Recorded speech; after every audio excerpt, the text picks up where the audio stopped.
l'admission de la femme à l'égalité parfaite serait la marque la plus sûre de la civilisation. Elle doublerait les forces intellectuelles du genre humain et ses chances de bonheur.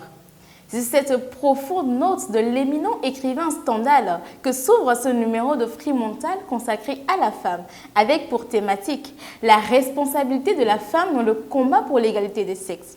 Amoureux de vérité, férus de bon sens, ravi de vous savoir encore à l'écoute sur la chaîne Pub Production. N'oubliez pas de liker, de partager et surtout de vous abonner. Avec vous pour une première sur ce plateau, votre humble présentatrice, messagère du Prince de la Paix, Rebecca Edo, pour un partage en beauté, de sagesse, d'excellence et surtout de bonne humeur.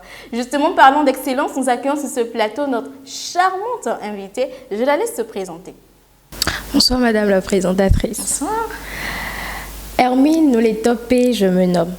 Je suis agronome de formation, membre du cercle d'études de documentation et de conférences au niveau universitaire, oratrice de facto. Je suis lauréate au titre de meilleure révélation féminine du concours d'art oratoire et de culture générale 1000 Movox en 2019. Je suis meilleure oratrice de la Maison Verte, dénommée Faculté des sciences agronomiques en 2019. Merci d'avoir accepté notre invitation. Tout le plaisir est mien. Un détour historique s'avère primordial, vu que le droit constitutionnel à l'égalité homme-femme fut acquis en 1946, il a au fil des décennies pris un temps plus sévère vers un féminisme radicalisé, où l'homme serait la source de tous les problèmes de la femme, qui serait alors le goulot d'étranglement à l'émancipation de la femme. Un retour à l'équilibre s'impose donc, et c'est pour cela que nous proposons ici la formation des élites pour inspirer et imposer ce respect pour gagner justement ce combat pour l'égalité des sexes. Alors, chers invités, quelle est selon vous l'importance de la formation des élites féminines dans le combat pour l'égalité des sexes? Je pense qu'il est important de briefer un peu sur ce qu'on entend par élite féminine avant de montrer en quoi la formation de cette dernière est importante dans le combat pour l'égalité des sexes. Alors, les élites féminines désignent en fait l'ensemble des femmes élues. D'accord. Les femmes qualifiées de meilleures de par leurs compétences dans un domaine donné. Il y a plusieurs aspects d'élite. On parlera par exemple d'élite politique, d'élite économique, d'élite intellectuelle, d'élite morale et bien d'autres encore. Ainsi, la formation des élites féminines revient d'une manière ou d'une autre à produire ou à former des femmes compétentes, des femmes de valeur. Convenez donc avec moi que la formation des élites féminines dans le combat pour l'égalité des sexes est d'une importance capitale. Car elle fournit aux femmes des compétences qui leur permettent de s'afficher au même titre que les hommes et de pouvoir ainsi avoir accès aux hautes fonctions comme ces derniers. C'est de cela qu'il s'agit. Parce que c'est de ça qu'il s'agit dans le fond. Justement. Et il s'agit de compétences et non de sexe en réalité. Bien sûr. L'une des règles que le combat pour l'égalité des sexes essaie d'instaurer est l'accord aux femmes des mêmes opportunités, ou je dirais plutôt l'accord aux femmes des opportunités similaires dont jouissent les hommes. Mais voyez-vous, pour que cela soit chose effective, il faut que les femmes présentent aussi ces mêmes qualificatifs suivant lesquels les hommes jouissent de ces opportunités. Et c'est à ce besoin que répond la formation des élites féminines. Bien sûr, l'axe méritant. Oui. Elle aide les femmes à se hisser au rang de méritantes, à l'instar des hommes, grâce aux compétences qu'elles acquièrent. Et c'est dans ce dynamisme que le combat pour l'égalité des sexes pourra être progressivement gagné. Car aussi longtemps que le mérite se conjuguera au masculin, le combat pour l'égalité des sexes restera vain. Et aussi longtemps que les femmes ne seront pas comptées dans la catégorie des compétents et par ailleurs dans la catégorie des méritants, l'égalité des sexes restera un mythe. Merci, c'est très belle intervention.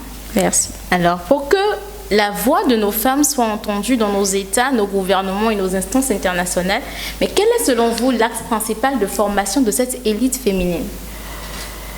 À vous la question. Ah oui. Tel Nelson Mandela qui affirma que l'éducation est l'arme la plus puissante que l'on puisse utiliser pour changer le monde. Bien sûr. Je prône aussi l'éducation comme mode de formation générale des élites féminines dans le combat pour l'égalité des sexes. D'accord. Une éducation à 3 volets. Le premier est l'éducation intellectuelle, qui permet l'acquisition du savoir ou de la connaissance, dont bénéficient déjà beaucoup de jeunes filles aujourd'hui. Aujourd'hui, oui. Le taux de scolarisation est élevé. Et le deuxième est l'éducation civique, Bien sûr. qui nous apprend le savoir-être. Et le troisième est l'éducation à la vie sociétale, qui nous apprend le savoir-vivre. D'accord.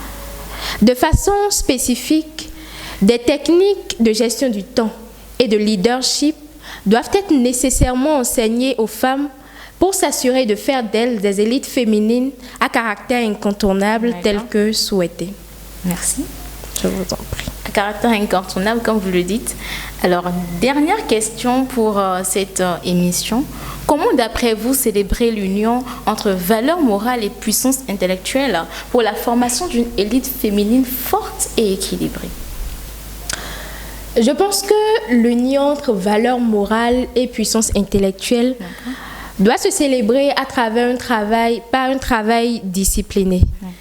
Un travail discipliné et constant. Constant. Oui, pas un travail discipliné temporaire, mais plutôt constant. D'accord. Et le rythme de travail doit être fonction de nos aspirations. Bien sûr. Pas uniquement d'elles, mais aussi bien de nos capacités matérielles que immatérielles. D'accord. Et la femme, en tout cas celle-là qui désire être comptée parmi les élites féminines, se doit de s'insuffler un dynamisme de travail Impératif. caractérisé par un état d'esprit d'avancée perpétuelle. J'ai bien envie de dire qu'elle doit pouvoir se donner comme obligation à l'entame de chaque activité qu'elle voudrait mener, à l'entame de chaque action qu'elle voudrait poser, et mieux encore ou encore plus, à l'entame de chaque pensée qui voudrait la traverser. Bien. En quoi est-ce que cela m'avance? Bien sûr, j'aime ça. En quoi est-ce que cela me rapproche beaucoup plus de la meilleure version de moi-même que je voudrais être? C'est là qu'il s'agit justement. Nous parlons du combat pour l'égalité des sexes. Et nous venons de montrer en quoi la formation des élites féminines est importante pour ce combat. Bien sûr. Et aussi les voies et moyens pour la formation générale des élites féminines venaient d'être mentionnées. Oui. Il revient donc à chaque femme de faire le bilan de sa vie. Bien sûr. Et de s'efforcer d'outiller non seulement en connaissance, mais aussi en savoir-vivre et en savoir-être. D'accord. Et d'associer à tout ceci de la discipline et de la consistance dans sa vie quotidienne pour pouvoir un de ces jours se retrouver dans le cercle des élites féminines pour une égalité effective des sexes. Merci. Se retrouver un jour dans le cercle des élites féminines, c'est de bien cela qu'on parle sur ce plateau.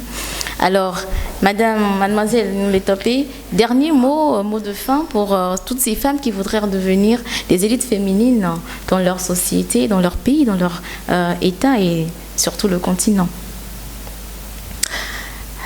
C'est vrai que l'objectif visé, c'est devenir un jour modèle pour un grand nombre de jeunes filles.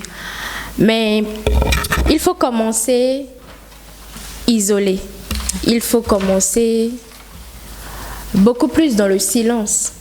Il faut commencer avec une découverte personnelle de sa propre personne. La découverte de soi.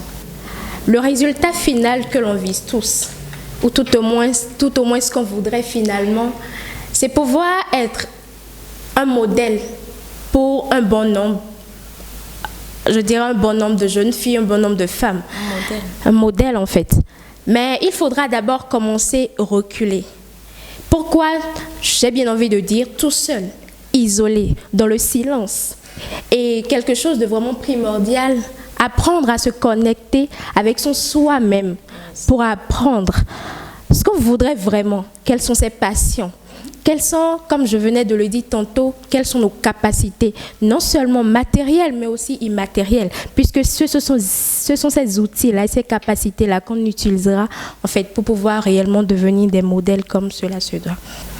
Et durant ce processus, il faut se trouver, solliciter l'aide des mentors qui pourront nous accompagner de qui nous pourrons éventuellement apprendre pour réellement pouvoir un jour devenir tout comme eux des modèles pour les jeunes filles.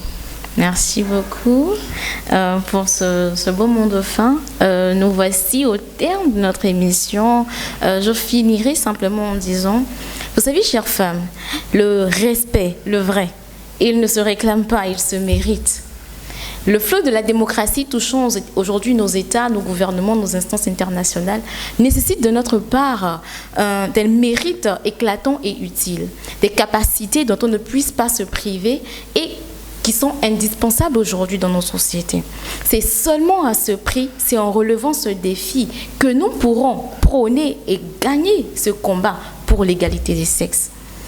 Vous en êtes capable, j'en suis capable. Et répétons-nous chaque fois, yes, we can. Je finirai en remerciant toute l'équipe de Power Production, la merveilleuse équipe qui nous a accompagnés tout au long de cette émission. Merci à mon invité, merci pour l'élite en devenir qu'elle est. Et merci à vous, vous êtes les meilleurs. Merci de nous avoir suivis jusqu'au bout. Je vous aime et à bientôt. Ciao, ciao.